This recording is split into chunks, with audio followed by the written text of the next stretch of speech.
আমার চোখে আগুন জেগেছে এই রাতে। আসসালামু আলাইকুম প্রিয় বন্ধুরা, কেমন আছেন সবাই?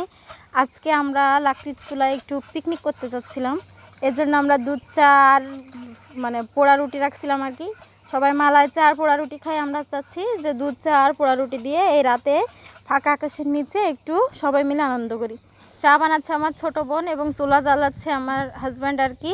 সবাই মিলে করতেছিলাম। আমার ছোটো বোন মাশাআল্লাহ একাই সব কিছু করতে পারে, কিন্তু আমরা একটু হাতে হাতে হেল্প করে দিচ্ছিলাম। আমি একটু লাইটটা ধরে রাখছিলাম আর ও চাটা জাল দিচ্ছিল ভালোভাবে, যাতে হচ্ছে চার এটা একটু ঘন হয় আর কি। তারপর চা পাতা দিয়ে দিল। আর আমার হাজব্যান্ড আবার জাল ঠেলতেছিল, মাঝে মাঝে একটু উঠে চলে যাচ্ছিলো বলে আমার ছোটো বোন নিজেই আবার নিজে নিজে জাল দিচ্ছিল। ও একাই পারে বলছিল লাগবে না, কিন্তু তারপরেও আমরা সবাই মিলে হেল্প করছিলাম। আব্বু আবার তখন বাসায় আসে নাই, আব্বু একটু দেরি করে আসছিল। এসে বলে যখন আসছে তখন আবার আমরা বলতেছি আপনি কিন্তু রিভিউ দেবেন আমাদের চা পাটি কেমন হচ্ছে আর কি। আব্বু বলছে আচ্ছা ঠিক আছে। আমার দাদা অনেক চা খাইতো, এখন আবার আমার দাদা চা খাওয়াটা বাদ দিছে, দুধ চা খাইতেই চায় না।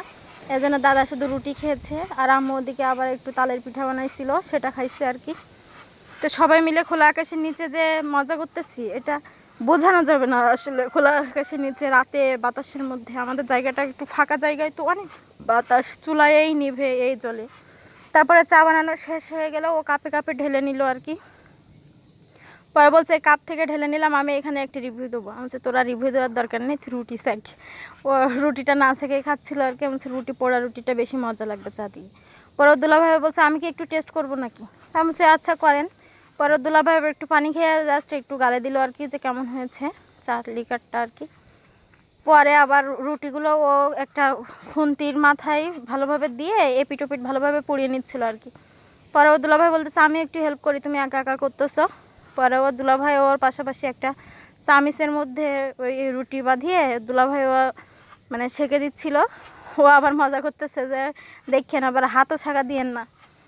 পরে সবাই মিলে খুনছুটি করতে করতে রুটিগুলো ছাকা দিয়ে নিয়েছি। এর মধ্যে আব্বু চলে আসছে। আর হচ্ছে আমাদের দুই বোনের পিচ্চি তো মাশাআল্লাহ দুইজনই এত দুষ্টু, এর মধ্যে আমাদের আরও কত কাজ করতে হচ্ছে না দেখলে বুঝতে পারবেন না। তারপরে ফাঁকা আকাশে নিচে আব্বুকে বললাম যে এবার রিভিউ দেন কেমন হয়েছে। টেস্ট করার জন্য বসে পড়লো, দেখুন আমার আব্বু কি বলে।